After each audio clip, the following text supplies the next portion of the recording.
दूसरा जो पुष्प है वो है शमी का। भगवान को शमी का पुष्प अत्यंत प्रिय है।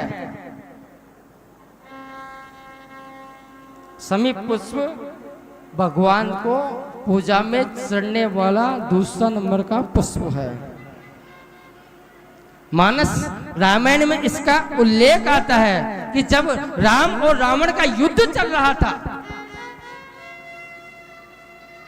लंका पर चढ़ाई करने की जब पूरी तैयारी भगवान ने की थी, तो उस समय भगवान ने शिव को प्रणाम किया, लेकिन शिव वहां वास्तविक रूप से प्रकट नहीं थे।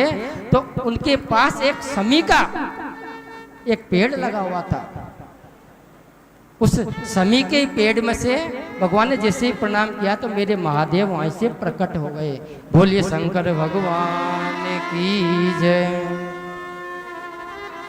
और उस समय उसी पुष्प में से तोड़ करके महादेव को उन्होंने एक पत्र पुष्प अर्पित कर दिया। अधर्म पर धर्म की विजय हुई। रावण युद्ध समाप्त हुआ, और युद्ध जैसे समाप्त हुआ तो आज लौट करके भगवान जब अयोध्या में आए थे, तो अयोध्या में आने के बाद उनके जितने भी नगर के वासी थे, वीर वानर बल जितने भी थे, तो आज सबको भगवान हीरा जवाहरात मोती सब लुटा रहे हैं। लेकिन संतों ने कहा, ब्राह्मणों ने कहा कि प्रभु मुझे ये आप उपहार में धन दौलत वस्तु मत दीजिए, मुझे कोई ऐसी वस्तु प्रदान कीजिए जिससे आप अत्यंत प्रेम करते हो, जिससे आप अपने हृदय से लगा करके चलते हो। तो उस समय भगवान ने अपने ही राज्य में एक लगा शमी का पत्र उठा करके और सबको शमी की पत्र अर्पित किए। उन्होंने कहा कि ये कोई शमी पत्र नहीं है, ये कोई फूल नहीं है, कोई फल नहीं है, ये मेरे साक्षात शिव है, और शिव की भक्ति में तुमको प्रदान करता हूं। ये साक्षात मेरे शिव हैं, ये कोई शमी वृक्ष नहीं है। दूसरी कथा महाभारत में मिलती है। जब महाभारत के अंदर पांचों पांडवों को वाम प्रस्थ मिला था, तो वाम प्रस्थ के अंदर उन्होंने भगवान श्री कृष्ण से कहा कि प्रभु जब तक हमारे पास वाम प्रस्थ आश्रम मिला है, तब तक हम इन हथियारों को, इन शस्त्रों को कहाँ रखें। तो श्री कृष्ण ने कहा कि इन हथियारों को, इन शस्त्रों को तुम एक काम करो, इस शमी के वृक्ष की जड़ के नीचे ही गाड़ दो। भगवान श्री कृष्ण के कहने पर पांचों पांडवों ने उस शमी के वृक्ष के नीचे एक गड्ढा खोदा, और इनके पास जितना भी हथियार थे, जितने भी शस्त्र थे, उनको सबको दबा दिए। जब दबाए वामप्रस्थ आश्रम पूर्ण हुआ, और जिस दिन भगवान श्री कृष्ण के कहने पर उनकी खुदाई की, अस्त्र शस्त्र को निकाला, तो उसी समय उस पेड़ में से साक्षात मेरे भगवान शिव प्रकट हो गए, और बाल कृष्ण से कहने लगे कि हे बाल कृष्ण, तुम्हारे कहने से इन शस्त्रों की मैंने रक्षा की है, शमी वृक्ष के नीचे रक्षा की है, इसलिए आज की जो तिथि है वो है विजयदशमी की तिथि। जो क्षत्रिय भाई इन अस्त्र शस्त्रों की विजयदशमी की पूजा करेगा, वो कभी भी युद्ध में कभी भी किसी से परास्त नहीं होगा, मैं तुम्हें वचन देता हूं। उसी समय महादेव ने वचन देकर के अंतर ध्यान हो गए। शमी वृक्ष की बहुत बड़ी महिमा है।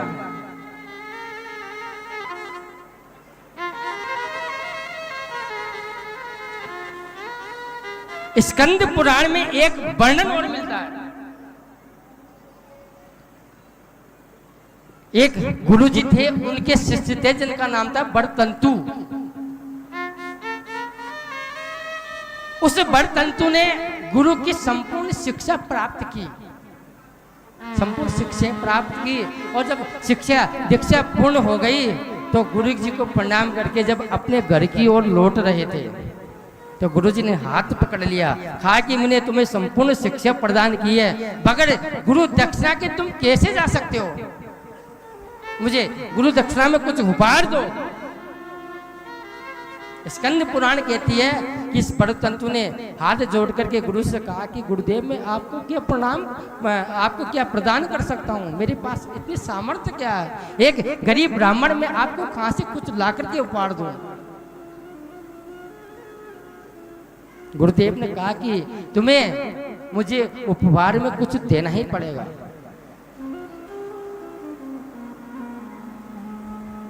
परतंतु ने कहा कि गुरुदेव मुझसे यदि हो गया तो मैं ला करके प्रदान कर दूंगा, अन्यथा दोनों हाथ जोड़ करके मैं आपको प्रणाम कर लूंगा, मेरे पास इतनी सामर्थ्य नहीं है। गुरुजी ने कहा कि दीक्षा में मुझे जो मांगूंगा वो देना ही पड़ेगा। परतंतु ने कहा कि आप आज्ञा कीजिए। तो उस समय गुरुजी ने कहा कि मुझे 14 लाख स्वर्ण मुद्राएं चाहिए। एक गरीब ब्राह्मण 14 लाख स्वर्ण मुद्राएं कहां से ला करके दे। रोता हुआ अपने घर गया, माँ बाप से आज्ञा मांगी कि पिताजी माताजी मैं 14 लाख स्वर्ण मुद्राएं कहां से गुरु को ला करके प्रदान करूं, मेरे पास इतनी सामर्थ्य कहाँ है। अपने पिताजी ने अपने पुत्र परतंतु से कहा कि आप सीधे अयोध्या के राजा महाराज रघु के पास जाइए। आज महाराज रघु के पास वो गए और जाकर के कहा कि महाराज मैंने सुना कि आपका जो जीवन की गाथा है, रघुकुल की रीत है, वो सारा सत्य होती है। मैं आपके द्वार पे याचक बन करके आया हूँ, मुझे याचना में कुछ भिक्षा प्रदान कर दीजिए, मैं याचना करता हूं आपसे।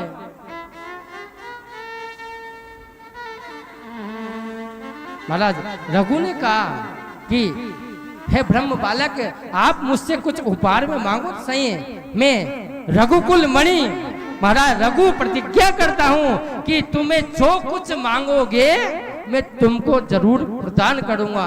इसलिए वहां से ही ये रीत चली है कि रघुकुल रीत सदा चले आई, रघुकुल रीत सदा चली आई, प्राण जाहि पर बचन न जाहि, प्राण जाए पर बचन न जाई, रघुकुल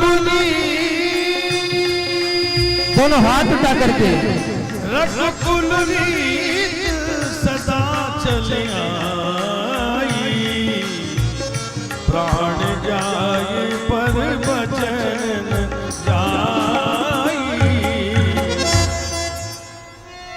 आज परतंतु ने जब महाराज से कहा कि महाराज आपने मुझे वचन दी हैं तो आप इस वचन की लाज रखना। महाराज रघु कहते हैं कि तुम मुझसे मांगो तो सही, मैं तुम्हें क्या दूं। तो उसी समय महाराज परतंतु कहते हैं कि मुझे गुरु दक्षिणा के लिए 14 लाख स्वर्ण मुद्राएं चाहिए, मुझे आप 14 लाख स्वर्ण मुद्राएं प्रदान करें। जब महाराज रघु ने 14 लाख मुद्राएं के बारे में सुना तो मानो उनके जमीन खिसक गई। और उसी समय महाराज रघु ने अपनी पत्नी इंदुमती से कहा कि देवी हमारे खजाने में से इस ब्राह्मण को 14 लाख मुद्राएं स्वर्ण की है जो प्रदान कर दीजिए। इंदुमती बोली कि महाराज शायद आपको पता नहीं है, अभी हमारा खजाना खाली है, अयोध्या में हमारे पास इतनी सामर्थ्य अभी नहीं है कि इस ब्राह्मण बालक को हम 14 लाख स्वर्ण मुद्राएं दे सके। हम कहां से लाएंगे, और आपने इनको बगैर कहे वचन और दे दिए, ये वचन का पूर्ण हम कैसे करेंगे। दोनों पति पत्नी इंदुमती और राजा रघु आपस में चर्चा कर रहे हैं। आज इंदुमती कहती है कि महाराज आपको चिंता मत कीजिए, प्रभु कहीं न कहीं से हमारी व्यवस्था करेंगे, हमारी जो रघुकुल की रीत है उसकी मर्यादा का पालन करेंगे। महाराज रघु कहते हैं कि देवी आसपास पास कोई इतना बड़ा राजा भी नहीं है जिससे हम उधार मांग करके इस ब्राह्मण बालक की रक्षा कर सके, हमारे वचन की रक्षा कर सके। इंदुमती फिर उनको कहते हैं कि राजन, चिंता क्यों करते हो? अभी तक तो हमने आक्रमण किया था संसार के राजाओं के ऊपर। यदि मुद्राएं चाहिए तो चले जाओ देवलोक पर, इंद्र के ऊपर आक्रमण करके और 14 लाख मोह लेकर इस ब्राह्मण बालक की और अपने यदुकुल की वचन की रक्षा कीजिए।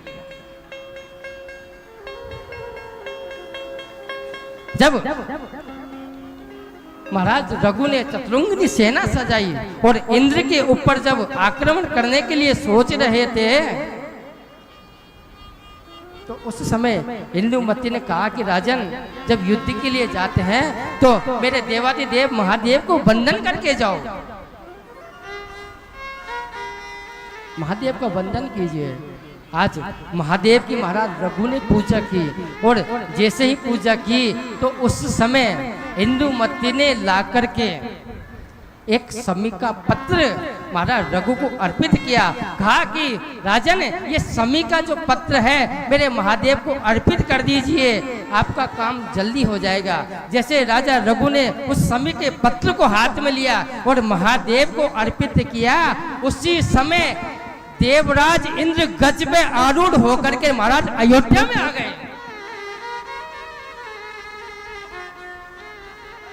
और जैसे ही अयोध्या में आए, आकर के कहा कि राजन, तुम्हें युद्ध करने की जरूरत नहीं है, मेरे देवादिदेव महादेव ने आपके लिए 14 लाख स्वर्ण मुद्राएं भेजी है।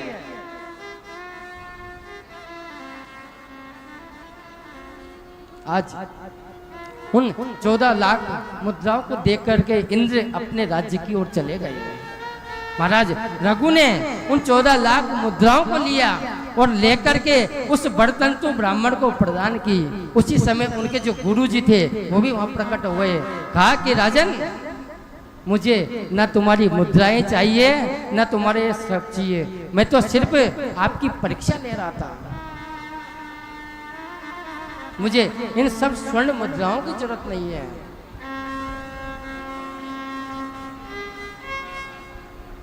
आज राजा रघु ने अपने रघुकुल की जो रघुकुल की रीत है उसकी मर्यादा को पालन किया और समी के ही पत्र को आज महाराज रघु ने अपने राज्य में स्थापित किया।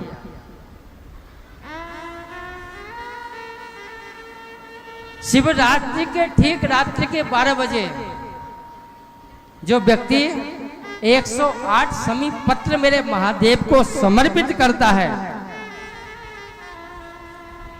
उसके जीवन में फिर आर्थिक संकट कभी नहीं रहता। हो सके तो एक समी का पत्र पुष्प हम रोज महादेव के लिंग पर स्थापित करें।